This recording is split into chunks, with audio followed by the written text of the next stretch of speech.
we fundamentally believe that architecture or backend technology should be invisible to the end user.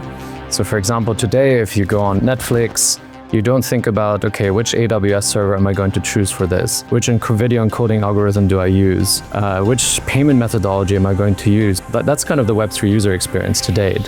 And so we said all of that should just be completely invisible, and that's where the name came from. Zero gravity implies no friction, weightlessness, all of those great concepts. You're an award-winning entrepreneur. You have made successful exits. You have helped companies come out of a very difficult situation during COVID. Michael Heinrich, the co-founder and CEO of ZeroG Labs. Could you share a little bit more about, your take on the utility of AI and where you see it going in the coming years, especially in the Web3 space? AI can automate and essentially is abundant intelligence. The cost of intelligence is essentially going to zero with AI, because with human beings, you need to go through hiring processes, and hiring 1,000 human beings, for example, is a very lengthy process. But spinning up 1,000 AI agents is very simple. In the next 20 years, what does a world look like that my daughter's going to grow up in? Will she be, AI and blockchain native from day one? Will she laugh at us when I'll tell her that, hey, during college I needed to go into libraries to look stuff up, and it's like, what? You don't talk to an AI agent? What's wrong with you?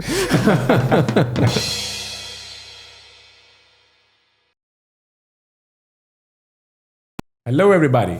Welcome to Quantum Minds podcast. My name is Kapil Dhiman. I'm the CEO and co-founder of Curanium. I'm joined by my amazing co-host, Olivia Karlsson, to interview another amazing legend in the space, Michael Heinrich, the co-founder and CEO of ZeroG Labs. Michael, welcome to the show. Thanks for having me. I was super pumped about coming this morning. It's absolutely a pleasure to have you.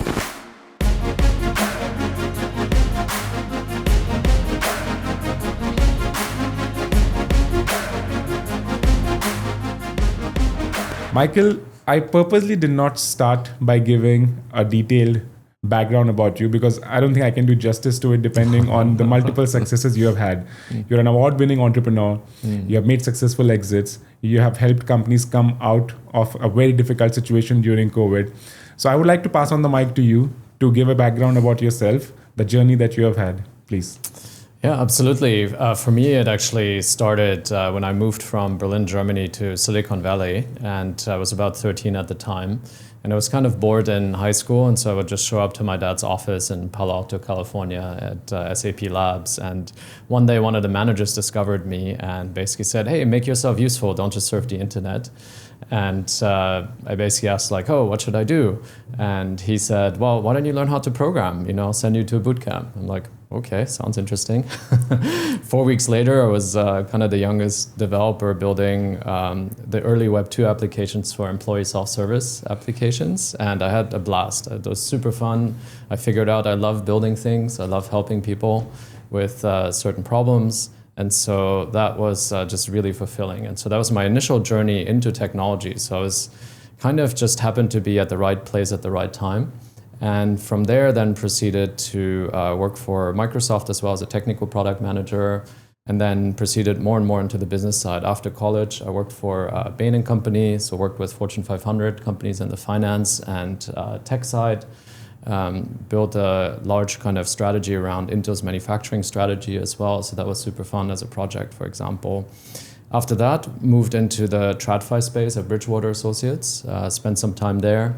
I was on the portfolio construction side, so about 60 billion in trades on a daily basis, so also super fun. And after that, went back to graduate school, and we'll cover a little bit more of that story later, but I went back to graduate school, started my first unicorn and top Y Combinator company called Garten at the time, graduated 2016, scaled the company to maybe close to 700 people, 100 million contracted ARR, and then COVID happened, and everything went from up and to the right to down and to the left, if that's a thing. And eventually, through a lot of tumultuous experience, ended up selling the company as well. But late 2022, my now co-founder Thomas, my classmate at Stanford, called me up and said, hey, we've invested in a lot of Web3 companies together. I invested in a company called Conflux 5 years ago. Ming and Fan, two of the co-founders from Conflux, want to start something more global scale. Are you interested in meeting with them? And I said, yeah, I'm ready for something new. COVID has not been fun at all. So let's chat. 6 months of co-founder dating later, I basically said, wow, these are literally the best engineers and computer scientists I've ever worked with. We need to start something. It doesn't even matter what it is. We just have to start now. And so that's how ZeroG was born. This was late May of 2023, so almost 2 years ago. And that's when we then started thinking about, well, what do we actually build? And it was at the intersection of where do we have deep domain expertise, where are we super passionate, and what's going to be a major unlock for the space as well. And so that started our journey with ZeroG Labs. Very well. What is ZeroG Labs and where does the name come from?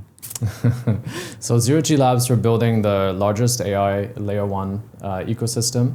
So we're building technology that basically enables AI models to be run on blockchains. And so we've built all of the key infrastructure. So there's the layer 1, which is the execution layer. We have a decentralized storage layer because you need to put your model and your data somewhere. So that's that layer for that. Then we have a compute layer because you need to be able to interact with models and agents. So they require things like inference and fine tuning, which are both live to date. And then we're working on training as well, which will be live much, much later because that's a hard problem in the decentralized space. We also have our version of the App Store, which is called the Service Marketplace. And then we're also working on research around how to align these models with human interests, and that's called the AI alignment nodes. So that comprises the entire ZeroG system. A lot of really deep tech, heavy duty engineering work went into that. Now, how did the name arrive? We spent a lot of time thinking about the name, actually. And one of the key principles that we had, we were very kind of first principles driven, was that we fundamentally believe that architecture or backend technology should be invisible to the end user. So for example, today, if you go on Netflix, you don't think about, okay, which AWS server am I going to choose for this? Which video encoding algorithm do I use? Which payment methodology am I going to use? Which payment provider? That's kind of the Web3 user experience to date. And so we said all of that should just be completely invisible, and that's where the name came from. Zero gravity implies no friction, weightlessness, all of those great concepts. Wow, very well. I actually want to make a note to the audience. If Michael is looking sleepless right now, that's because he is. We are recording this episode in Dubai right now during token 2049. And it's like literally 7 a.m. to 3 a.m., 4 a.m. for you every day. Yeah, basically. But you still took out the time to join us at 10 in the morning. So thank you very much. My joy. Just wanted to drop that note for the audience there. Something that we've noticed when we've been in Dubai so far, but also at other conferences throughout the year, is how much AI is being talked about, how it's kind of being slapped on top of almost everything, in my personal opinion, right? Could you share a little bit more about your take on the utility of AI and like where you see it going in the coming years, especially in the Web3 space? Yeah, absolutely. And when we came out of Stealth also, as a side note, this was ETH Denver last year, so sometime around March, April or so. We've already talked about AI very conclusively because from our vantage point, we started seeing the rise of ChatGPT-3 when we started the company. And then we fast forwarded and thought 10 years into the future when we're actually utilizing these systems for more societal level things like manufacturing systems, logistics systems, governance systems, administrative systems, things like airports, manufacturing plants, and so on. How can we feel safe when we can't verify the underlying technology? And so OpenAI, ironically, is closed AI. And so we wanted to create something that is much more transparent, democratic, verifiable, and that's decentralized AI, essentially. And so the utility there is that when we run these major systems like an airport, we need to understand that where did this inference request come from? What model are you actually using in production? How was the model trained? Where did the data come from? How was the model labeled? What are the weights and biases of the model? All of these fine details, if you don't have them, then you're trusting one entity. And if something goes wrong, somebody attacks the entity or somebody spoofs that this inference request actually came from a different model, that can be literally the difference between an airplane crashing into one another or not. And so at these major societal use cases, we absolutely need to have AI on blockchains. And so that's why we're really passionate about it. And so overall, from a utility perspective, just to zoom out a little bit on the AI side as well, AI can automate and essentially is abundant intelligence. The cost of intelligence is essentially going to zero with AI, because with human beings, you need to go through like hiring processes, and hiring 1,000 human beings, for example, is a very lengthy process. But spinning up 1,000 AI agents is very simple. And so how do you train those agents? How do you utilize those agents? What instruction sets do you give them? How do you prompt them? And so on. Of course, those are different topics, but it fundamentally changes the equation around how we utilize intelligence and how we automate things in our daily lives. The success of ZeroG Labs, Michael, that you have seen in the last 2 years, do you think it is because, and the question comes from the one statement that you made, that you were at the right place at the right time. There are two ways to look at it. Some people believe in the concept of right place at the right time. Right. And the other philosophy is there's no such thing. You have to be at multiple places at multiple time to be at the right place at the right time. So which philosophy do you think, do you believe in? I think a little bit more of the latter, because you miss all the shots you don't take is kind of this idea. Okay. So sometimes just showing up is also not enough. You have to be fully prepared, and you have to put yourself into a circumstance where you can actually get that experience. So naturally, by putting myself into a work environment back when I was 13, somebody eventually was going to stop by and interact with me and give me some type of opportunity like that. And it didn't happen on day one. I kept showing up again and again and again. And after maybe a few months, that's when it happened. So had I just shown up once, I don't think I would have gotten that opportunity, because that person didn't know I was a known entity yet. So I think I subscribed a little bit more to the latter. And does it hold true in the crypto industry as well? And because this is the event season in which we are recording this, we see a lot of crowd, thousands of people show up for events, and I find it personally very crowded. So usually I like to cut out the noise, and even during the events, I'm mostly doing one-on-one meetings. But this concept, right? Do you think the belief to be in multiple places at multiple times, to be at the right place at the right time, is something which is driving the whole youth towards going for multiple events and being in multiple places, traveling across the world to kind of grow the business? Are they feeling FOMO as well? Yes. I mean, FOMO is a major I was just going factor. to say that. Yeah. Exactly. I mean, there's going to be, what do we have? Was it like hundreds of events, like something close to 1,000 events at Token 2049 Dubai? Like, how can you possibly be at all of them at the same time? So first of all, it's not physically possible unless you send your AI agents there. Maybe then it is.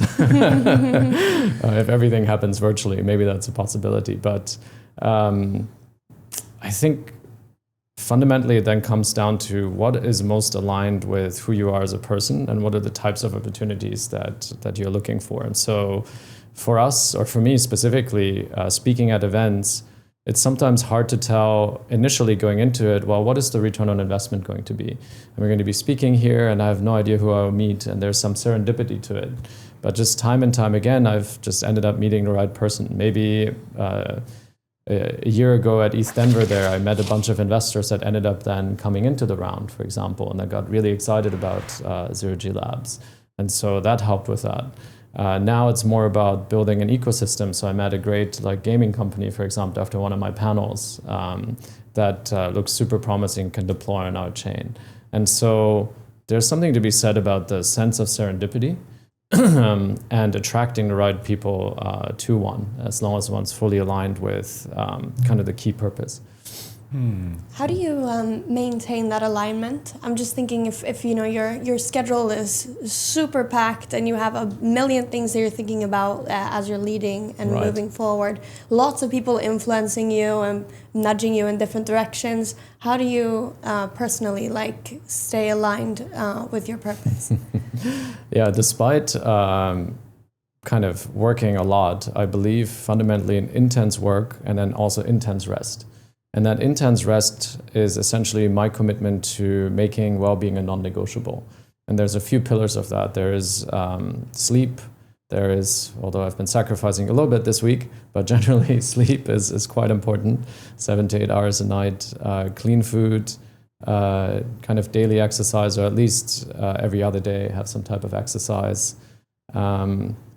Those are kind of the key ones. Lots of water, of course, that's not to be underestimated. And then the most important pillar that I have is my transcendental meditation practice. That allows me to take significantly deeper rest and sleep and inject it into my day twice a day. If I can, at least an hour for each sitting. Minimum is 20 minutes. And that allows me to just stay super grounded, super plugged in, be very alert, and meet the right people as well, and attract the right people. And so that's been a key pillar of my kind of alignment practice. Wow. Can we talk a little bit more about your meditative practice? Yeah, absolutely. I learned it when I was working at Bridgewater Associates. So Ray Dalio there basically was super into transcendental meditation, and he said it was one of his keys to success. And I was very intrigued. Like, how does a mental practice, a meditation technique, lead to outward success? So that made me very intrigued. I learned it, and then within 3 to 6 months, I was having phenomenal experiences. Just enlarging my own consciousness and moving away from this, like, the world revolves around me, I'm an ego, to I am the world. There's a fundamental level that you can tap into that's beyond thoughts, that's transcendent. That's what physics calls the unified field that connects all of the laws of nature around us. And so by tapping into that field, I just feel much more connected with my own alignment, my own purpose, with the people around me. And my mindset shifted from I only need to take care of myself to how do I take care of others while taking care of myself as well. So it became a much more holistic mindset. Does that have to do with the way you conduct yourself throughout, not just business, but in your personal life as well? And the way you explain the things which are important to you, you seem to be having a lot of harmony between your personal life and your professional life. Absolutely. So how does that come together for you? The harmony is quite important. So there's multiple layers to that. That's why I'm thinking through it. But the first layer is there needs to be harmony in the mind as well. So the way I got there is while I was working for Bridgewater, I was super well compensated, loved the people, loved the problems, but was still feeling miserable internally. And I just couldn't put my finger on it. Like, why is that the case? How is this happening? Why am I feeling this way? This makes no sense. And so I went into the search for meaning, went deep into my meditation practice, and also took a few courses like landmark education and nonviolent communication and interpersonal dynamics and a whole host of these kind of coaching things. And what I discovered is that there's certain thoughts in our head that are stories about our past, about the way we are, that are limiting beliefs. And so one of those was that I thought that I was not good enough for my dad. And so I needed to prove to him consistently that I'm good enough for him. It's a story that I've created when I was, a teenager, somewhere around that. And basically this story said that, okay, in order to get love and attention from my dad, I need to show him that I can be worthy of his attention through all of the achievements that I have. So my entire life was around achievements. What are the best jobs? What are the best schools that I can get to? Just to prove to him that I'm worthy of his attention. It's a lot of pressure. It's a lot of pressure on myself. And actually, I'm not living my own life. I'm living the life for a mental construct that I have in my head.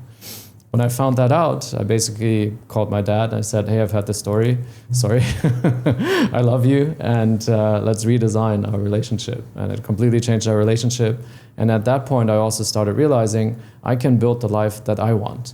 I can lead the life that I want. And that's when I got into entrepreneurship as well, because I said, well, instead of me complaining about certain things, why don't I change something in the environment?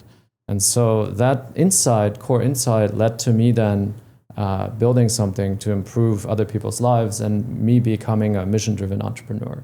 And so that was the kind of foundations of Garden. Has it been easy? Has it been easy going through that? Not at all. I mean, basically, I had to confront myself in my own head and basically say, wait, I've had this story. I'm the person that's actually living this life. I need to confront that and basically then expulge of the story and recreate a story that's much more meaningful in my life.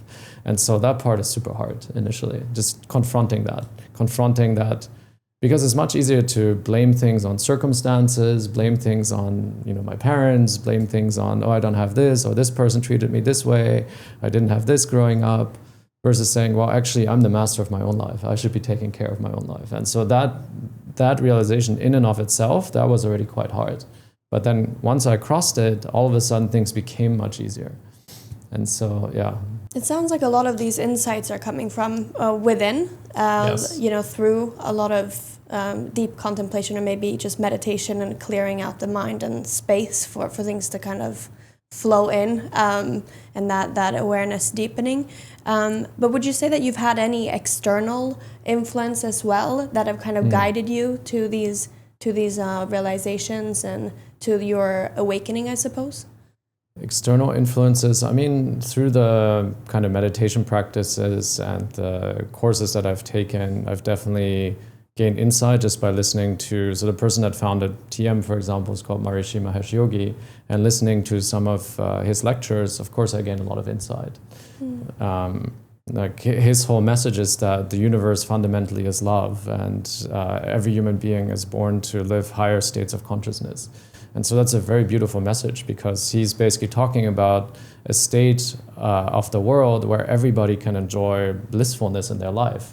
And blissfulness in this case is defined by not an outside activity. It's, what's a simple example? Let's say I just bought the latest iPhone, and then a week later a new iPhone comes out. And my initial joy of like, wow, I have the latest iPhone, it's so cool, is then, oh man, I have the old version, I need to buy the new version. So your happiness is dictated by this outside thing. While with blissfulness, there's no external factor. It's all coming from within. And so that's basically how I learned how to live life, because this blissfulness that's within me that I cultivate through meditation practice and other practices, I can bring to the outside world and live on a daily basis, so that I can just live in the moment and not worry about the stories that I have in my head, what people think about me, how I'm being perceived by others. It's just like true alignment with nature, with my own purpose, with how I'm perceived on the outside.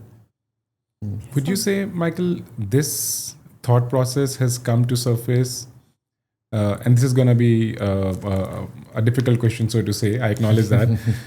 You have had success all throughout your life. You have been the best at sports, best at education, best in entrepreneurship. Life has been fair, if so to say, in terms of success. Of course, there's a lot of hard work that have gone under this, right? But you have seen a lot of success. After that, seeing a lot of success and then feeling blissfulness, do you think that has something to do with it? Or to put it the other way around, would you be having the same mindset if, let's say, you were still struggling in the common man's parlance, like, okay, you're wanting to achieve something, but you have not achieved, whether it is money, whether it is family, whether it is peace of mind. How does the two separate? Yeah, that's a very interesting kind of question, because the ultimate state and end goal of meditation, if you achieve, let's say, this like permanence of higher state of consciousness, for example, then no matter what you go through, there's always inner blissfulness. It doesn't matter. It doesn't matter whether you're struggling. It doesn't matter whether you're achieving lots of things. It doesn't matter if you have a specific role in society. Let's say you're a truck driver versus an entrepreneur. It doesn't matter. The blissfulness comes from within, essentially. So that's the ultimate goal and achievement. Have I gotten there 100%? No, of course. I'm still kind of going through everything and practicing and trying to get to permanence of that state. But it's also very hard to then think about and say, hey, why am I going through this? Why are things so difficult, especially during COVID? Why me? It's very easy to think that. And at the same time, there may be things that are much greater in store for me that I don't realize at that time. So are struggles really negative? How can we tell? Because had I not gone through COVID, I wouldn't be running ZeroG Labs right now, for example.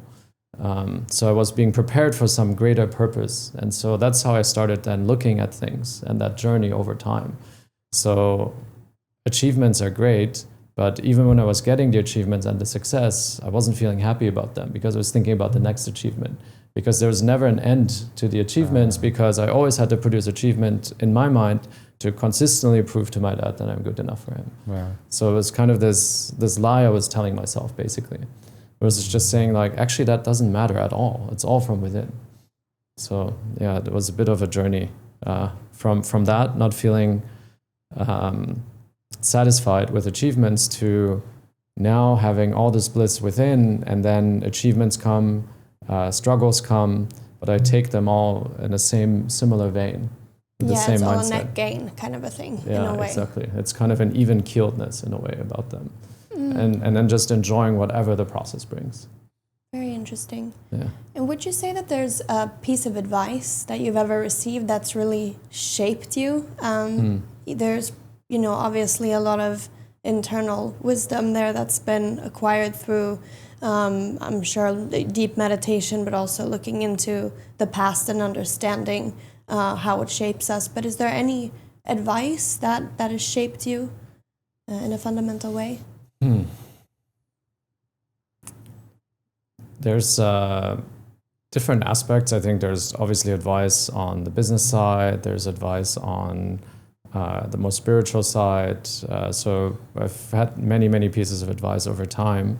An early one that I remember is when I was working at SAP Labs, for example, was to say, cultivate both kind of a liberal arts and a technical education so that you can appreciate multiple perspectives. And so when I was studying in college, I was studying cognitive science and then also political economy / business, so that I had both ways of diving really deep into one topic, but then also having ways of looking at things in a more systematic overall systems perspective. And I thought that advice was very well taken from that individual.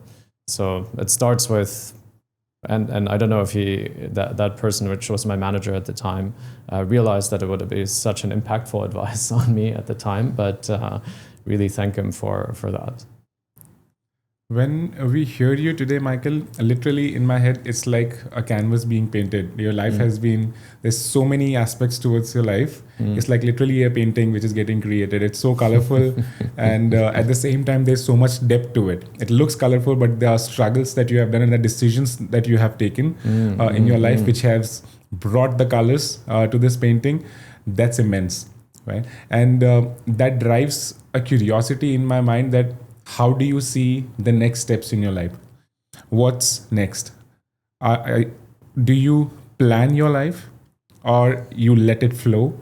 Now ZeroG Labs is something which is, of course, your baby, and you're gonna do so much to push that forward. So what next for ZeroG Labs, and what next for you as an individual personally? There's certainly an aspect of planning involved, but sometimes the best things are unplanned. So like my daughter arriving, so how sweet, congratulations. fully planning for that, but it was one of the most spiritual moments in my life, and lots of love there. So there's a bit of a combination, I would say. So personally in my life, I think enjoying a lot of time with her, and then potentially future children that we're going to have. So I'm really looking forward to building out that journey of being a dad. I've enjoyed it tremendously. And it allows me to now think a little bit beyond myself again, in a way that in the next 20 years, what does a world look like that my daughter's going to grow up in? Will she be, AI and blockchain native from day one? Will she laugh at us when I'll tell her that, hey, during college I needed to go into libraries to look stuff up, and she's like, what? You don't talk to an AI agent? What's wrong with you? So I'm very curious to see that kind of world. So I'm really looking forward to that in my personal life, and of course maintaining all of my well-being practices so that I can cultivate a state of flow and both have this like really intense like work experience, which I actually quite like, because it's amazing how much work and outcomes one can pack into 1 week. I'm always amazed by that. But at the same time, also have this intense rest so that both things can work together, so that I can be fulfilled while I'm doing all of this intense work. So that's on the personal side. On the ZeroG Labs side, we're on our road to mainnet. So mainnet's coming up. We're on the last version of our testnet v3. Really excited about all of the progress there. We've increased our throughput by about 4x. Our latency was decreased by about 70%. So we completely re-architected our layer 1. And our goal is to get to about 10,000 TPS, fully EVM compatible by mainnet. That'll be in Q3. And recently released fine-tuning, and I kind of hinted at we're still working on training. So I think within 2 years, we'll try to catch up with centralized players. So a lot to build on the technology front. But we're also super excited about all the community engagements that we're doing at the moment. We have an ecosystem program that's 88.8 million. So we're always looking to partner with the best builders in the space. And so I've met a lot of great ones in Dubai. So it's been super fun. Amazing. Yeah. And we are equally excited for your journey, Michael. And congratulations on becoming a father. Please pass on our love to your family. And congratulations for the next steps on ZeroG Labs as well. Thank you. Thank you so much for taking out the time and joining today, taking out the time from a busy schedule. We really appreciate it. It was a very insightful session. I'm sure the audience loved it a lot. My joy. Thank you. Thank you. Thank you very much. Ladies and gentlemen, that was Michael Heinrich, the co-founder of ZeroG Labs. Thank you for tuning into Quantum Minds.